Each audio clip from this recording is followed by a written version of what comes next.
সাহাবী তার মেয়ের বিবাহের সময়ে সুগন্ধি ব্যবহারের জন্য টাকা নাই।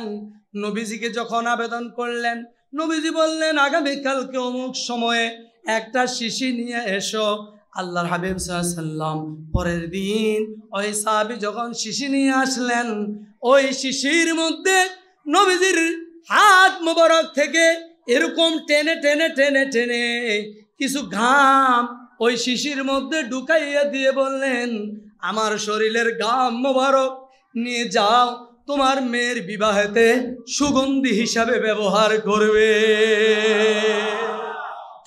আল্লাহর হাবিব সাল্লাল্লাহু আলাইহি ওয়াসাল্লাম ঘাম মোবারক শিশির মধ্যে ঢুকিয়ে দিলেন। সাহাবী তার বাসায় নিয়ে গেলেন। বিবাহের দিন ওই সাহাবী এই ঘাম মোবারক আতর হিসাবে সুগন্ধি সবাইকে লাগাইতে লাগলেন। সবাই আশ্চর্য হয়ে গেল, এত সুন্দর ঘ্রাণ, মেশক অম্বরের চেয়েও আরো অধিক ঘ্রাণ আর কোনোদিন আমরা দেখি নাই। ও ভাই, এই ঘ্রাণ তো সাধারণ কোনো আতর না, আমরা এই ঘ্রাণ শুধুমাত্র নবীজির কাছে গেলে পাই। তুমি কোথায় পাইছো? বলে, ভাই রে, আল্লাহ রাসূল সাল্লাল্লাহু আলাইহি ওয়াসাল্লাম আমাকে শিশির মধ্যে ঘাম মোবারক ঢেলে দিয়েছেন। আমার আব্বাজির, আমার ভাইয়েরা, হাদিস শরীফে এসেছে ওই লোকটা প্রত্যেক দিন তার বাড়িতে আল্লাহ রাসূল সাল্লাল্লাহু আলাইহি ওয়াসাল্লামের ওই ঘাম মোবারক ব্যবহার করত, সবাইকে লাগাইতো। এমন অবস্থা হয়ে গেল মদিনাতুল মুনাওয়ারায় ওই বাড়িটার নাম সবাই মিলে দিয়ে দিল সুগন্ধিওয়ালার বাড়ি। সুগন্ধিওয়ালা বাড়ি, গ্রানওয়ালা বাড়ি। ওই বাড়ির কিনার দিয়ে যে যখন যাইতো তার নাকের মধ্যে মেশক আম্বরের চেয়েও আরো অধিক সুগন্ধি পাইত। নবীজির শরীর মোবারক একটা মুজিজা। আল্লাহ রাসূল সাল্লাল্লাহু আলাইহি সাল্লাম যখন থুতু ফেলতেন, আপনারা কেউ হজে গেছেন? কারা কারা হজে গেছেন? হাত তোলেন। হজে বা উমরা, উমরা অথবা হজে হাত নামান। বদরের প্রান্তরে কেউ গেছেন? বদরের প্রান্তরে যাওয়ার সময় একটা কূপ পড়ে, যেই কূপটার নাম হলো বীর শিফা। যেই কূপটার নাম হলো বীর শিফা। যেই কোনো রোগের জন্য ওই বীর শিফার পানি পান করবে, তাহলে ওই পানি পান করার কারণে আল্লাহ তাআলা তার রোগকে মুক্ত করে দিবেন। বীর শিফা কিভাবে হলো? আল্লাহর হাবিব সাল্লাল্লাহু আলাইহি ওয়াসাল্লাম বদরের যুদ্ধের সময়ে পানির প্রয়োজন হলো, চতুর্দিকে পানি খোঁজা যাচ্ছে, কোথায় পানি নাই, পানি নাই। মদিনাতুল মুনাওয়ারা থেকে 100 কিলোমিটার দূরে বীর শিফা। আপনারা যদি কখনো মদিনায় যান, তাহলে আপনারা চলে যাবেন কোথায়? বদরের যুদ্ধ যেখানে হয়েছিল সেখানে যাওয়ার সময় বীর শিফায় যাবেন, সেখান থেকে একটা বোতলে করে পানি নিয়ে আসবেন, নিজেরও খাইবেন, সবাইকে খেতে দিবেন। মদিনায় যাইতে চান? কথা বলেন না। মদিনায় যাইতে চান? মদিনায় যাইতে চান? আল মদিনাতু মুহাজিরি ওয়া ফিহা মাদজাই ওয়া ফিহা মাবাসি। নবীজি বলেছেন, ও দুনিয়ার মানুষ শুনে রেখে দাও, আমি রাসূলুল্লাহর ইজ্জতের কারণে আল্লাহ রাব্বুল আলামিন এই মদিনার ইজ্জত এত বাড়িয়ে দিয়েছে, মদিনার দুলাবালির মধ্যে রোগের সেবা আছে, মদিনার গাছের লতা পাতার মধ্যে রোগের সেবা আছে। তোমরা যখন মদিনা থেকে বের হবা, তোমরা যখন মদিনা শরীফ থেকে বের হবা, আবার যখন মদিনায় তোমরা প্রবেশ করবা, তোমাদের ওটের গতি বা ঘোড়ার গতি বাড়াইয়া দিও। ও আমার সাহাবীরা, ও আমার সাহাবীরা শুনে রেখে দাও, তোমরা তোমাদের মুখ থেকে চোখ মুখ থেকে মদিনার দুলা বালি জেড়ে ফেলে দিও না, জেড়ে ফেলে দিও না। শায়েখ আব্দুল হক মুহাদ্দিস দেহলভী রাহমাতুল্লাহ আলাইহি জজবুল কুলুব ইলা দিয়ারিল মাহবুব কিতাবের মধ্যে উল্লেখ করেছেন, আল্লাহর হাবিব সাল্লাল্লাহু আলাইহি ওয়াসাল্লাম বলেছেন, ও আমার উম্মতেরা শুনে রেখে দাও, তোমরা মদিনার দুলাবালি তোমাদের চোখে মুখে আসলে তোমরা ঝেড়ে ফেলে দিও না, কারণ মদিনার দুলাবালির মধ্যে আল্লাহ তাআলা রোগের শিফা রেখে দিয়েছে। আব্দুল হক মুহাদ্দিস দেহলভী রাহমাতুল্লাহ আলাইহি যিনি মদিনা ইউনিভার্সিটির টিচার ছিলেন, শিক্ষক ছিলেন, মদিনাতুল মুনাওয়ারার যিনি ইউনিভার্সিটির শিক্ষক ছিলেন, মসজিদে নববীতে তিনি হাদিস শরীফের দর্শ দিতেন। হযরতে শায়েখ আব্দুল হক মুহাদ্দিস দেহলভী রাহমাতুল্লাহ আলাইহি তার জজবুল কুলুব ইলা দিয়ারিল মাহবুব কিতাবের মধ্যে উল্লেখ করে দিয়েছেন, তিনি নিজে লিখেছেন, আমার শেষ সময়ে আমি যখন বুখারী শরীফ পড়াইতাম মসজিদে নববীতে, হঠাৎ করে একদিন আমি অসুস্থ হয়ে গেলাম। আমার একটা পায়ের মধ্যে এমন একটা সমস্যা দেখা দিল, আমি আর হাঁটতে পারি না। আমি ডাক্তারের কাছে গেলাম, ডাক্তার সাহেব আমি হাঁটতে পারি না, আমার পাটা একটু পরীক্ষা করেন। ডাক্তার সাহেবেরা হসপিটালে, বড় হাসপাতাল, হসপিটালে পরীক্ষা নিরীক্ষা করে বললেন, হে আব্দুল হক মুহাদ্দিস দেহলভী, তোমার পাটা কেটে ফেলতে হবে। আমাদের দেশে এমন কিছু রোগ হয় আমরা সবাই জানি, আঙ্গুলে হলে আঙ্গুল কেটে ফেলতে হয়, পায়ের মধ্যে হলে পাও কেটে ফেলতে হয়। এই ধরনের রোগ আব্দুল হক মুহাদ্দিস দেহলভী রাহমাতুল্লাহ আলাইহি বলেন আমার হয়েছিল। ডাক্তার বললেন তোমার পাটা কেটে ফেলতে হবে। আব্দুল হক মুহাদ্দিস দেহলভী বলেন, ভাই আমাকে একটা দিন মাত্র সময় দাও, আজকে কেটো না, আমাকে একটা দিন সময় দাও। বলে ডাক্তার বললেন, যদি তাড়াতাড়ি না কাটো তাহলে পুরাটা শরীর তোমার রোগে আক্রান্ত হয়ে যাবে, তুমি মারা যাইবা, তোমাকে বাঁচানো যাবে না, একটা দিন আমাকে সময় দাও।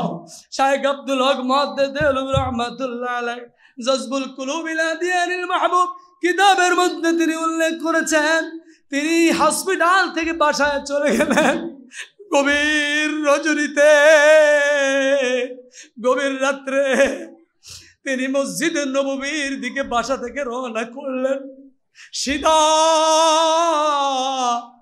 রওজা শরীফের কাছে চলে গেলেন, মদিনাতুল মুনাওয়ারার একটু মাটি হাতে নিলেন, জমজমের একটু পানি হাতে নিলেন, হাতের তালুর মধ্যে মদিনার মাটি আর জমজমের পানি মিলাইয়া রওজা শরীফের দিকে তাকাইয়া, ইয়া রাসূলুল্লাহ, ইয়া হাবিবাল্লাহ, আপনি মরা না, আপনি জিন্দা, আপনি আমার কথা শুনছেন। ওগো আল্লাহর হাবিব, আমি আপনার মদিনাতুল মুনাওয়ারার একটু মাটি হাতে নিয়েছি, আপনি এই তো বলেছেন মদিনার দুলাবালির মধ্যে রোগের মুক্তি আছে। ডাক্তার বলেছে পাও কেটে ফেলতে হবে, আমি পাও কাটতে পারবো না, আমার মরণ হলে হবে। যদি আমার চিকিৎসা হয় তাহলে আপনার পবিত্র মদিনার মাটি দিয়েই চিকিৎসা হবে, আর না হলে আমার চিকিৎসার দরকার নাই, দরকার নাই। নবীজিকে সালাম দিয়ে আওয়াজ দিয়ে বললেন, পেশ করলেন জমজমের পানি আর মাটি মিলাইয়া অসুস্থ পায়ের মধ্যে মালিশ করে আর চোখ দিয়ে জোর জোর জোর জোর করে পানি ছেড়ে দেয়, আর বলতেছে লাকাদ জাআকুম রাসূলুম মিন আনফুসিকুম আজিজুন আলাইহি মা আনিতুম হারিসুন আলাইকুম বিল মুমিনিনা রাউফুর রহিম। তোমাদের নিকট থেকে তোমাদের মধ্যে এমন একজন রাসূল আমি প্রেরণ করেছি যিনি মুমিনদের জন্য রহমত, রহমত, যিনি মুমিনদের জন্য রহমত, যিনি রাউফুর রহিম। ওগো আল্লাহ রাসূল, আপনি তো রহমাতাল লিল আলামিন, আপনি তো রহমাতাল লিল আলামিন, আপনি তো সবচেয়ে বড় রহমত। আমার পাওটা যেন ভালো হয়ে যায়, আর যদি ভালো না হয় আমার কোনো আপত্তি নাই, আমি আর ডাক্তারের কাছে যাব না, আমি পৃথিবীর সর্বশ্রেষ্ঠ ডাক্তারের কাছে এসেছি। পায়ের মধ্যে মালিশ করে দিলেন, মালিশ করে ফজরের নামাজে পড়ে তিনি বের হয়ে গেলেন। মসজিদে নববী থেকে তিনি বাসায় গিয়ে হসপিটালে চলে গেলেন। ডাক্তার সাহেব আমার পাওটা পরীক্ষা করেন। হুজুরের কিতাবে হুজুর নিজেই লিখেছেন, একবার ডান পাও পরীক্ষা করে ডাক্তার, আবার বাম পাও পরীক্ষা করে, একবার বাম পাও আবার ডান পাও, একবার ডান পাও আবার বাম পাও। এখন ডাক্তার বলে, ও আব্দুল হক, গতকালকে তোমার কোন পাও অসুস্থ ছিল, আজকে আমরা সেই অসুস্থ পাও আর খুঁজে পাই না। এমন কি চিকিৎসা করেছো যেই চিকিৎসার কারণে তোমার এখন আর রোগে নাই? জোরে বলেন সুবহানাল্লাহ। আমার আব্বাজিরা, আমার ভাইরা আমার, আমি যেই কথাটা বলতে চেয়েছিলাম, আল্লাহর হাবিব সাল্লাল্লাহু আলাইহি ওয়াসাল্লামের সেই বীর শিফা মনে আছে? মদিনাতুল মুনাওয়ারা থেকে 100 কিলোমিটার দূরে, নাম কি? বীর শিফা। বদরের যুদ্ধের সময় চতুর্দিকে সবাই ঘুরতেছে, হুজুর, ইয়া রাসূলুল্লাহ, ইয়া হাবিবাল্লাহ, কোনো পানির ব্যবস্থা নাই। একটা কূপ পাওয়া গেল, হঠাৎ করে একটা কূপ পাওয়া গেল। কূপের ভিতরে পাত্র দিয়া যখন পানি উঠাইলো, ওই পাত্রের পানি হাত নিয়া মুখের মধ্যে নিয়ে সাহাবায়ে কেরাম দেখেন পানিগুলো যেরকম লবণাক্ত আর দুর্গন্ধযুক্ত, এই পানিগুলো খাওয়ার মতো না, পানিগুলো লবণাক্ত, পানিগুলো দুর্গন্ধযুক্ত, এই পানিগুলো আর খাওয়ার মতো না। নবীজিকে বললেন সাহাবায়ে কেরাম, ইয়া রাসূলুল্লাহ, ইয়া হাবিবাল্লাহ, হুজুর, একটা কূপ পেয়েছি, পানির সন্ধান মিলেছে, তবে পানিগুলো খাওয়ার মতো না, এগুলো যেরকম লবণাক্ত সেরকম আবার দুর্গন্ধযুক্ত, আবার পানি অনেক নিচের দিকে। আল্লাহর হাবিব সাল্লাল্লাহু আলাইহি ওয়াসাল্লাম বলেন, ও আমার সাহাবীরা রে, ওই কূপ আমাকে দেখাইয়া দাও। নবীজি কূপের কাছে চলে গেলেন, কূপের দিকে তাকাইয়া হাত বাড়িয়ে দিলেন, সঙ্গে সঙ্গে নিচের পানিগুলো উপরের দিকে উঠে আসলো। আল্লাহ রাসূল সাল্লাল্লাহু আলাইহি ওয়াসাল্লাম মুখ থেকে থুতু মোবারক বের করে কূপের মধ্যে ফেলে দিলেন। আল্লাহর হাবিব যখন থুতু ফেলে দিলেন, ওই থুতু ফেলার সঙ্গে সঙ্গে নবীজি বললেন, ও আমার সাহাবীরা রে, পানিগুলো একটু উঠাইয়া এখন দেখো কেমন লাগে। আল্লাহর হাবিব সাল্লাল্লাহু আলাইহি সাহাবায়ে কেরাম তখন ওই কূপের পানি পেয়ালা মস্ক করে উঠাইয়া একটু পান করে বললেন, ইয়া রাসূলুল্লাহ, ইয়া হাবিবাল্লাহ, হুজুর গো, এত সুস্বাদু আর সুমিষ্টি পানি আমরা আর কোনোদিন খাই নাই। আল্লাহু আকবার। নবীজির থুতু মোবারকের বরকত, নবীজির থুতু মোবারকের বরকত। নবীজিকে ভালোবাসো। হযরত ওমর রাদিয়াল্লাহু তাআলা আনহু কাবা শরীফ আপনারা তাওয়াফ করতেছেন, কাবা শরীফ তাওয়াফ করতেছেন, আপনারা তাওয়াফ করতে যান, যাইবেন? কথা বলে না, মদিনা শরীফ যাইবেন? তোরা করে আয় রে তোরা, মদিনা যাবি যারা, মদিনা ওয়ালা নিবে হয় যদি তার প্রেমে মরা। বলেন তো, তোরা করে আয় রে তোরা, মদিনা যাবি যারা, মদিনা ওয়ালা নিবে হয় যদি তার প্রেমে মরা। যদি মদিনাওয়ালার সাথে মোহাব্বত থাকে, মদিনাওয়ালা টেনে তোমাকে নিয়ে যাবে, পয়সা লাগবে না, বা পয়সা লাগবে না, মদিনাওয়ালাই নিয়ে যাবে। খানায় কাবা তাওয়াফ করে আমরা যেন সবাই হজ যেতে পারি, খানায় কাবা যাইতে পারি, মক্কা শরীফ যাইতে পারি। আল্লাহ রাসূল সাল্লাল্লাহু আলাইহি ওয়াসাল্লাম বলেছেন, শাইখ আব্দুল হক মুহাদ্দিস দেহলভী রাহমাতুল্লাহ আলাইহি তার সেই কিতাব উল্লেখ করেছেন, 4 জায়গায় নামাজ পড়লে আল্লাহ তাআলা জীবনের গুনাহ মাফ করে দেন। কয়টা জায়গায়? জোরে বলেন, কয়টা জায়গায়? কয়টা জায়গায়? আল্লাহ রাসূল সাল্লাল্লাহু আলাইহি ওয়াসাল্লাম বলেছেন, 4 জায়গায় যদি নামাজ আদায় করো আল্লাহ তাআলা জীবনের সমস্ত গুনাহ মাফ করে দিবেন। 1 নম্বর হলো পবিত্র মক্কা শরীফ। কোন জায়গা? মক্কা শরীফ, হারাম শরীফ, খানায় কাবায় যে নামাজ পড়বে, 1 নম্বর। 2 নম্বর পবিত্র মদিনাতুল মুনাওয়ারায় 2 নম্বর কোন জায়গায়? পবিত্র মদিনাতুল মুনাওয়ারায়। 3 নম্বরে মসজিদে আকসা। সুবহানাল্লাযী আসরা বিআবদিহি লাইলাম মিনাল মাসজিদিল আকসা। কথা বুঝেন না? কোনটা? মসজিদে আকসা।